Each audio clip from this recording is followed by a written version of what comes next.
എല്ലാവർക്കും നമസ്കാരം. കോട്ടയം തിരുനക്കര തെക്കേക്കട്ട് സ്വാമിയാർമഠം ശ്രീരാമ ഹനുമത് ദേവസ്ഥാനം അവിടെ പ്രവർത്തിക്കുന്ന പ്രസരം സംസ്കൃത സമാജം, ആ സമാജത്തിലെ വിദ്യാർത്ഥികൾ അവതരിപ്പിക്കുന്ന രാമായണ പ്രഭാഷണ പരമ്പരയിൽ ഇന്ന് പ്രഭാഷണം അവതരിപ്പിക്കുന്നത് ശ്രീ ഗോപാലകൃഷ്ണൻ നായർ PG ആണ്. വിഷയം രാജ്യാഭിഷേകം. നമ്മുടെ മഠത്തിലെ എല്ലാ പ്രവർത്തനങ്ങൾക്കും ഏറ്റവും മുൻപന്തിയിൽ നിന്ന് വേണ്ട കാര്യങ്ങളെല്ലാം നോക്കി ചെയ്യുന്ന ഒരു മഹത് വ്യക്തിത്വമാണ് ശ്രീ ഗോപാലകൃഷ്ണൻ നായർ. ഏറ്റവും ആത്മീയ കാര്യങ്ങളിൽ ഏറ്റവും അധികം താല്പര്യം, അതിനുവേണ്ടി ഒരുപാട് സമയം മാറ്റിവെച്ച് എല്ലാ പ്രവർത്തനങ്ങളിലും സജീവമായി നിൽക്കുന്ന ഒരു ആളാണ്. ഏറ്റവും സന്തോഷത്തോടും ബഹുമാനത്തോടും ആദരവോടും കൂടി ഗോപാലകൃഷ്ണൻ സാറിനെ പ്രഭാഷണം അവതരിപ്പിക്കുന്നതിനായിട്ട് ക്ഷണിക്കുന്നു. ഓം രാമായ രാമഭദ്രായ രാമചന്ദ്രായ വേദസേ രഘുനാഥായ നാഥായ സീതായ പദയേ നമഃ. പൂജന്തം രാമ രാമേതി മധുരം മധുരാക്ഷരം ആരുഹ്യ കവിതാശാഖാം വന്ദേ വാത്മീകി ഗോകുലം. മനോജവം മാരുതതുല്യവേഗം ജിതേന്ദ്രിയം ബുദ്ധിമതാം വരിഷ്ഠം പാദാത്മജം വാനരയോധമുഖ്യം ശ്രീരാമദൂതം ശിരസാ നമാമി. ബഹുമാന്യരും ആദരണീയരുമായ എല്ലാ ശ്രോതാക്കൾക്കും നമസ്കാരം. ശ്രീരാമദേവന്റെ ജന്മോദ്ദേശം കഴിഞ്ഞു. മനുഷ്യനായി ജനിച്ച അദ്ദേഹത്തിൻ്റെ ജന്മോദ്ദേശം രാവണവധമായിരുന്നു. അതിനുശേഷം അർഹതയുള്ള രാജ്യാധികാരത്തിലേക്ക് തിരിച്ചു വരുന്ന ഭാഗമാണ് ഇന്നിവിടെ നമുക്ക് ചിന്തിക്കാനുള്ളത്, രാജ്യാഭിഷേകം. മഹർഷി അരവിന്ദ ഘോഷ് ഒരിക്കൽ പറഞ്ഞു, ഈ സർവോത്തമ കൃതിയുടെ ചൈതന്യത്തിലേക്ക് ഒരു ചാട്ടത്തിന് കടക്കാൻ എല്ലാവർക്കും സാധിച്ചില്ലെന്ന് വരാം. പക്ഷേ ഒരിക്കലത് സാധിച്ചാൽ ലോകത്തിലുള്ള മറ്റൊരു കാവ്യവും അതിൻ്റെ മീതെയാണെന്ന് സമ്മതിച്ചു തരില്ല. അപ്പോൾ മഹീതലത്തിൽ പർവ്വതങ്ങളും നദികളും ഉള്ളിടത്തോളം കാലം രാമായണ മഹത്വം പ്രചരിക്കുമെന്ന ആ ഫലശ്രുതി അന്വർത്ഥം തന്നെയാണ്.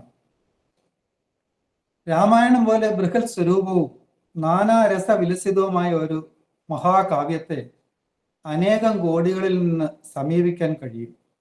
അത് ഒരേ സമയം തന്നെ ഇതിഹാസവും കാവ്യവും ധർമ്മശാസ്ത്രവും സാമൂഹ്യ ചരിത്രവും ഭക്തിഗാഥയും എല്ലാമാണ്.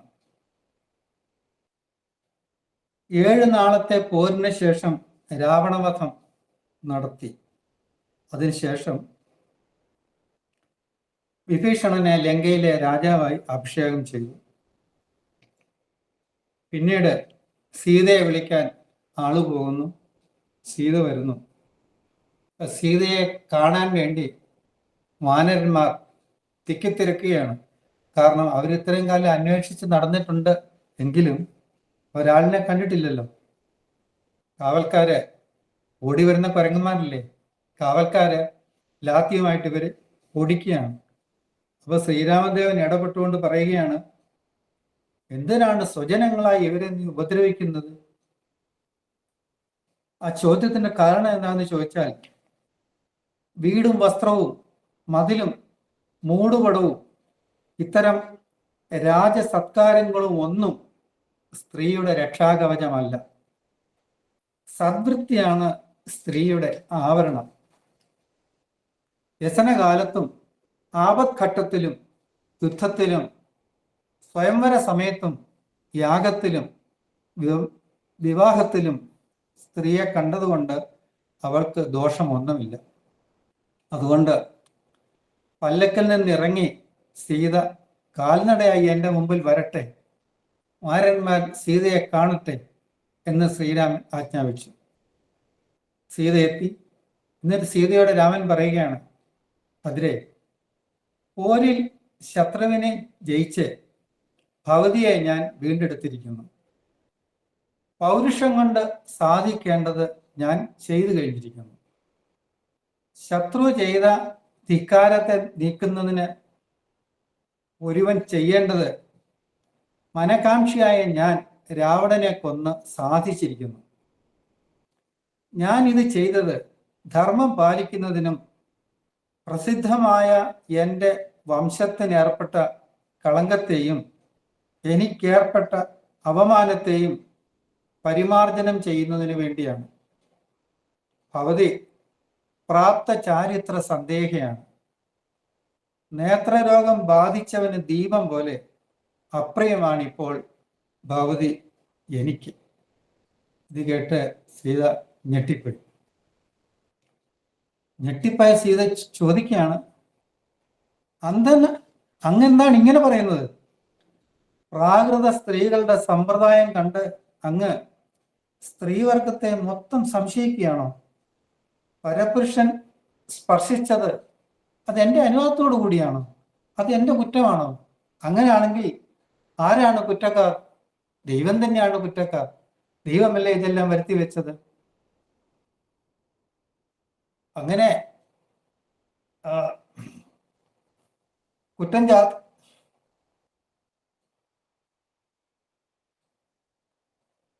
കുറ്റം ചാർത്തപ്പെട്ട സീത ലക്ഷ്മണനോട് അലറുകയാണ്. ലക്ഷ്മണ, ചിത കൂട്ടു, എനിക്കിനി ജീവിക്കണ്ട എന്ന് പറഞ്ഞ് ലക്ഷ്മണന് മറ്റെന്ത് ചെയ്യാൻ? ചിത കൂട്ടി സീത അഗ്നിപ്രവേശം ചെയ്തു. അതിനുശേഷം രാമൻ വ്യാകുലനായി. ഇങ്ങനെയൊക്കെ സംഭവിക്കുമോ? രാമൻ മനുഷ്യനല്ലേ? അപ്പോഴേക്കും പരമശിവനും ബ്രഹ്മാവും ഇന്ദ്രനും വരുണനും യമനും വൈശ്രവണൻ പിതൃക്കളും എല്ലാം രാമന്റെ സമീപത്തെത്തി. ദേവന്മാര് ചോദിച്ചു, സകല ലോകകർത്താവും സർവജ്ഞനുമായ ഭവാൻ സീതയെ എങ്ങനെ അഗ്നിയിൽ ചാടാൻ അനുവദിച്ചു? ദേവദേവനാണ് അവിടുന്ന്. എന്താണ് അങ്ങ് ഉണരാത്തത്? ദേവദേവനാണെന്ന് തിരിച്ചറിയാത്തത് എന്ന് രാമനോട് ചോദിച്ചു. അപ്പോൾ രാമൻ പറയുകയാണ്, ദശരഥപുത്രനായ രാമൻ എന്ന മനുഷ്യനാണ് ഞാൻ.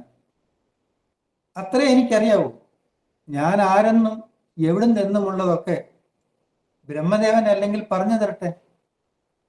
അപ്പോൾ ബ്രഹ്മാവ് പറഞ്ഞു കൊടുക്കുകയാണ്, ചക്രായുധനായ സാക്ഷാൽ ശ്രീനാരായണനാണ് അവിടുന്ന്. അക്ഷരബ്രഹ്മവും അങ്ങ് തന്നെ. ത്രിലോകങ്ങളുടെ ആദികർത്താവും പാലകനുമാണ് അങ്ങ്. സീത ലക്ഷ്മിയും ഭവാൻ വിഷ്ണുവുമാകുന്നു. രാവണവധത്തിനായി മാനുഷവേഷം സ്വീകരിച്ചു.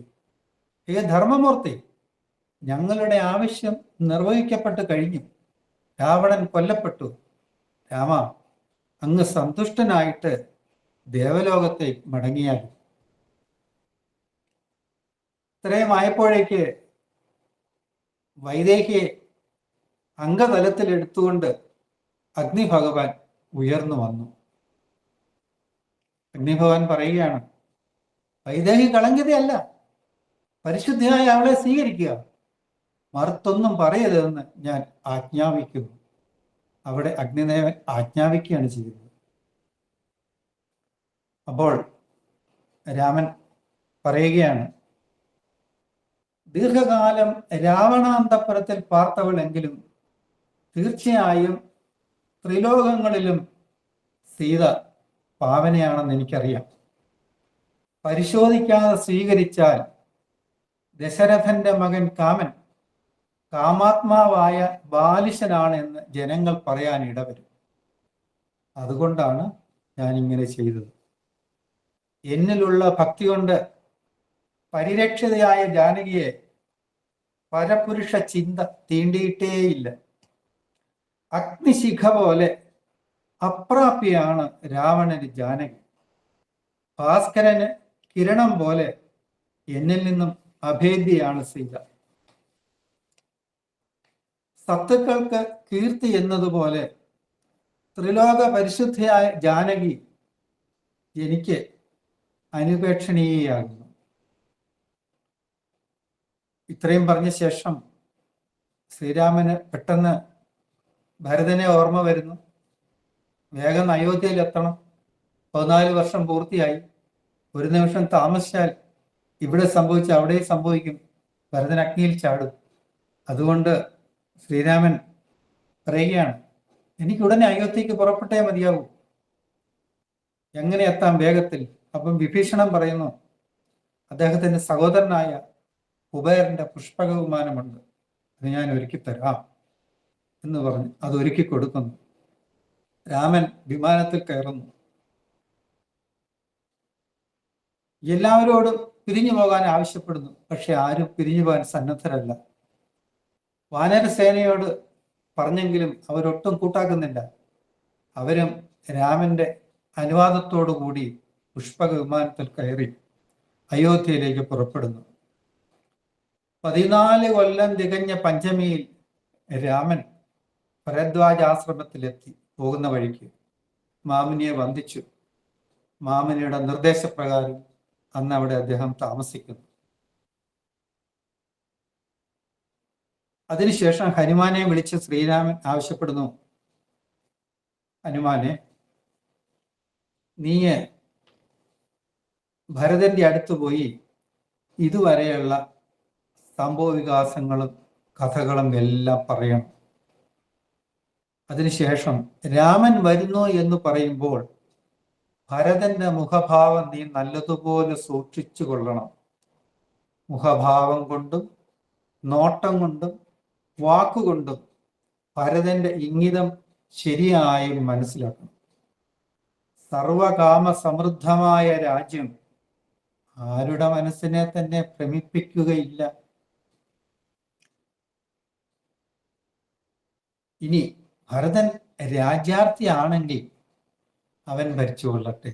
കാരണം രാമന് ഒരു മോഹമില്ല രാജ്യം ഭരിക്കണമെന്ന്.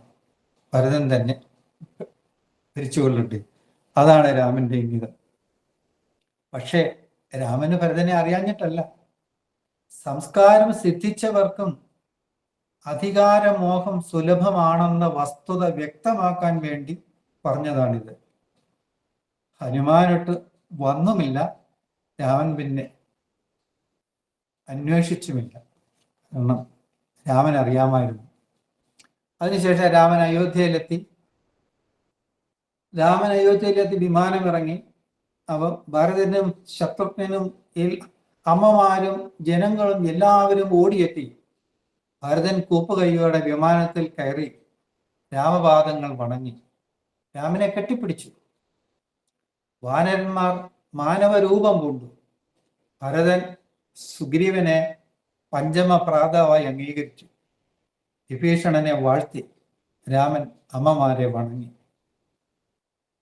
ഭരതൻ പാതകങ്ങൾ കൊണ്ടുവന്നു രാമപാദത്തിൽ ചേർത്തു. എന്നിട്ട് പറഞ്ഞു, അവിടുന്ന് ന്യാസമായിട്ടേൽപ്പിച്ച രാജ്യമിതാ ഞാൻ തിരിച്ച് സമർപ്പിക്കുന്നു. ഇന്ന് എൻ്റെ ജന്മം സഫലമായി. അവിടുത്തെ അനുഗ്രഹം കൊണ്ട് ധനവും സേനയും ഗൃഹങ്ങളുമെല്ലാം 10 ഇരട്ടി വർദ്ധിച്ചിരിക്കുന്നു. ഖജനാവ് 10 ഇരട്ടി വർദ്ധിച്ചെന്ന്. പക്ഷെ ഇന്ന് നമ്മുടെ രാജ്യത്തെ കാര്യം നമ്മളൊന്ന് ആലോചിച്ച് നോക്കിയേ. ഖജനാവ്ക്കാരി. ഉടൻ അഭിഷേക ചടങ്ങുകൾ ആരംഭിച്ചു. പുരോഹിതരും മന്ത്രിമാരും എല്ലാം ഓരോരോ കാര്യങ്ങൾക്ക് വേണ്ടി ഓടി നടക്കുന്നു. ആ സമയത്ത് രാമൻ ഭരതനെയും കൂട്ടി വിമാനത്തില് ഭരതാശ്രമത്തിലേക്ക് പോകുന്നു. അവൻ അഭിഷേകത്തിനുള്ള കാര്യങ്ങളെല്ലാം ഒരുക്കി കഴിഞ്ഞപ്പോൾ രാമൻ ഭരതനുമൊത്ത് അഭിഷേകത്തിനായിട്ട് തിരിച്ചു വരികയാണ്. തേരിലാണ് വരുന്നത്. ഭരതനാണ് തേരാളി. ഈ എഴുന്നള്ളത്ത് കണ്ട് ഋഷികളും ദേവന്മാരും മരുത്തുക്കളും എല്ലാം ശ്രീരാമന്റെ പുകഴ് പാടി. 4 സമുദ്രത്തിൽ നിന്നും 500 നദികളിൽ നിന്നും തീർത്ഥം കൊണ്ടുവന്നു. അങ്ങനെ അഭിഷേക ചടങ്ങുകൾ യഥാവിധി നടന്നു. രാമൻ അഭിഷിക്തനായപ്പോൾ പൃഥ്വി സസ്യപൂർണയും കുസുമങ്ങൾ സുരഭിലങ്ങളും പാദവങ്ങൾ ഫലസമൃദ്ധങ്ങളുമായി. രാമൻ പശുക്കളെയും കാളകളെയും കുതിരകളെയും ബ്രാഹ്മണർക്ക് ദാനം ചെയ്യുന്നു. സ്വർണ്ണ നാണയങ്ങളും വസ്ത്രങ്ങളും കൊടുക്കുന്നു.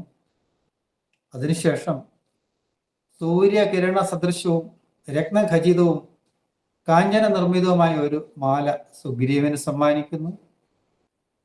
വൈഡൂര്യ രചിതവും വൈരം പതിച്ചതുമായ 2 തോൾവളകൾ അംഗദിന് നൽകി. മണികൾ പതിച്ച മുത്തുമാല രാമൻ സീതയുടെ കഴുത്തിൽ ചാർത്തി. അടുത്തത് സീതയുടെ ഊഴമാണ്. സീത വായുപുത്രന് ദിവ്യങ്ങളായ 2 ശുദ്ധ വസ്ത്രങ്ങളും ശ്രേഷ്ഠങ്ങളായ ആഭരണങ്ങളും നൽകി. പ്രാണനാഥൻ അണിയിച്ച ഹാരം കഴുത്തിൽ നിന്നെടുത്ത് കയ്യിൽ വെച്ചുകൊണ്ട് വാനരന്മാരെയും പ്രാണനാഥനെയും മാറി മാറി നോക്കി. ഇംഗിതം മനസ്സിലാക്കിയ രാമൻ ഇഷ്ടമുള്ളയാൾക്ക് കൊടുക്കാൻ അനുജ്ഞ നൽകി.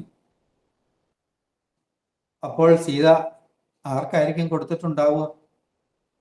തേജസ്സും ധൈര്യവും വിനയവും സാമർഥ്യവും പൗരുഷവും വിക്രമവും ബുദ്ധിയുമാർന്ന മാരുതിക്ക് സീത ആഹാരം സമ്മാനിച്ചു. വിഭീഷണനും ജാമ്പവാനും മറ്റ് വാനരന്മാരും യഥാർത്ഥം ആദരിക്കപ്പെട്ടു.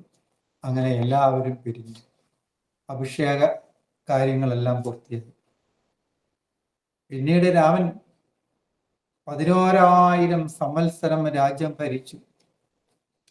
ഈ കാലയളവില് പൗണ്ഡരീകം, അശ്വമേധം, വാജപേയം മുതലായ പല യാഗങ്ങളും അനുഷ്ഠിച്ചു. 11,000 സംവത്സരം രാജ്യം ഭരിച്ചു.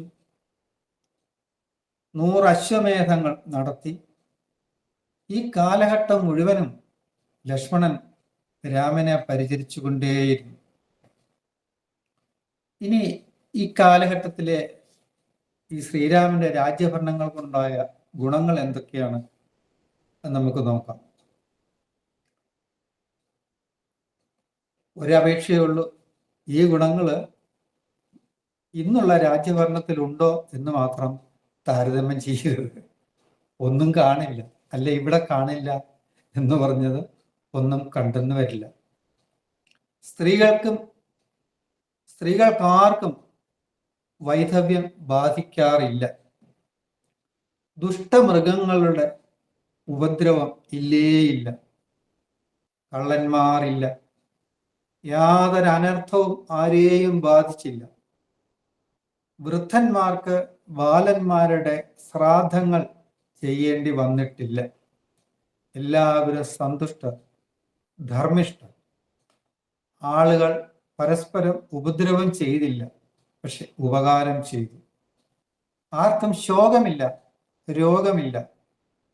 എങ്ങും രാമവിക്രമ കഥകൾ കേൾക്കുന്നു. വൃക്ഷങ്ങളിലെന്നും പൂക്കളും കായ്കളും. യഥാകാലം മഴ പെയ്തിരുന്നു.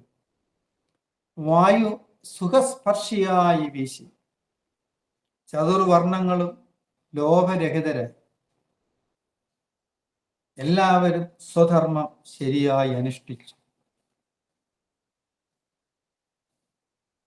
ഇതൊക്കെയായിരുന്നു ശ്രീരാമന്റെ രാജ്യഭരണത്തിന്റെ ഗുണങ്ങൾ. ഇങ്ങനെ വാൽമീകി മാമുനി രചിച്ച പുണ്യമായ ഈ ആദികാവ്യം ധർമ്മ്യവും യശസ്കരവും ആയുർവർദ്ധകവും വിജയദായകവുമാകുന്നു. ഇത് കേട്ടാൽ പാപമുക്തി ഉണ്ടാവും. എന്താഗ്രഹിക്കുന്നു അവ ലഭിക്കും. വിനയത്തോടെ സജ്ജനങ്ങളിൽ നിന്നും ശ്രവിക്കുക. ശ്രീരാമായണം കേൾക്കുകയും കീർത്തിക്കുകയും ചെയ്യുന്നവനിൽ ആദിദേവനായ ശ്രീനാരായണൻ പ്രസാദിക്കുന്നു. ലക്ഷ്മണൻ ആദിശേഷനും ശ്രീരാമൻ സാക്ഷാൽ മഹാവിഷ്ണുവുമാണ്. ഇതുപോലെ ഒരവസരം എനിക്ക് നൽകിയ ഗുരുക്കന്മാരോടും സജ്ജനങ്ങളോടും വിശിഷ്യ ഇതിന് ചുക്കാൻ പിടിക്കുന്ന വിശ്വനാഥൻ നമ്പൂരി സാറിനോടും അതിച്ചേട്ടനോടും പരമേശ്വരൻ സാറിനോടും എനിക്കുള്ള അഗൈതമായ നന്ദി ഞാൻ ഈ അവസരത്തിൽ അറിയിക്കുന്നു.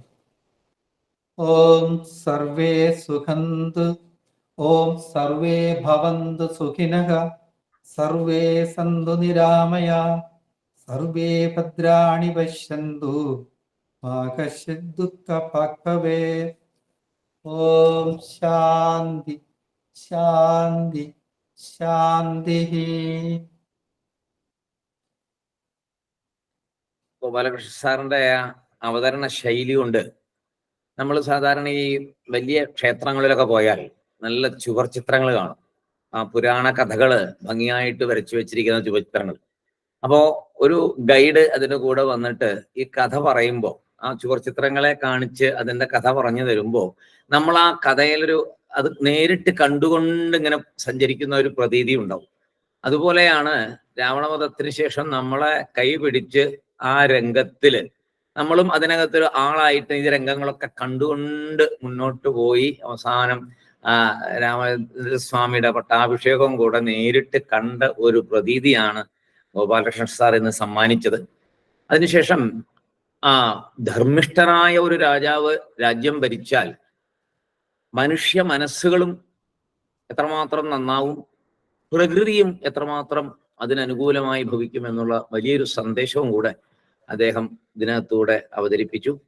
ഏറ്റവും അധികം സന്തോഷമുണ്ട് നമ്മുടെ കൂട്ടത്തിലുള്ള ഗോപാലകൃഷ്ണൻ സാറ് ഇത്രയും ഭംഗിയായിട്ട് ഇത് അവതരിപ്പിച്ച് കേട്ടതിൽ.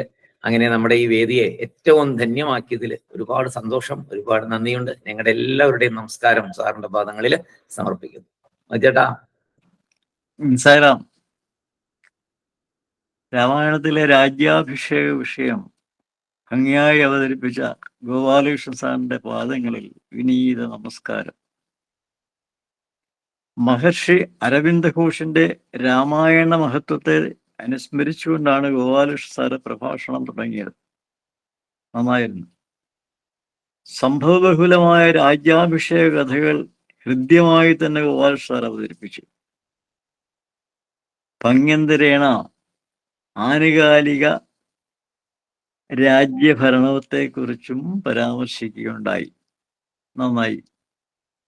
ഗോപാൽ സാറിന് എല്ലാ ഭാവുകങ്ങളും നേരുന്നു. ഭഗവാൻ അനുഗ്രഹിക്കട്ടെ.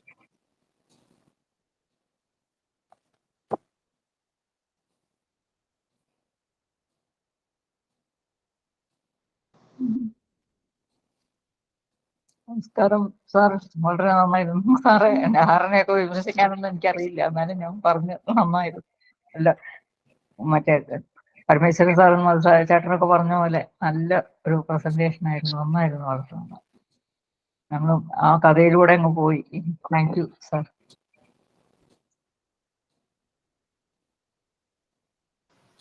നാളത്തെ പ്രോഗ്രാം, നാളെ കുട്ടികളുടെ പരിപാടിയില് വിശ്വനാഥ് എം വാര്യറാണ് രാമായണ കഥ തുടർന്ന് പറയുന്നത്.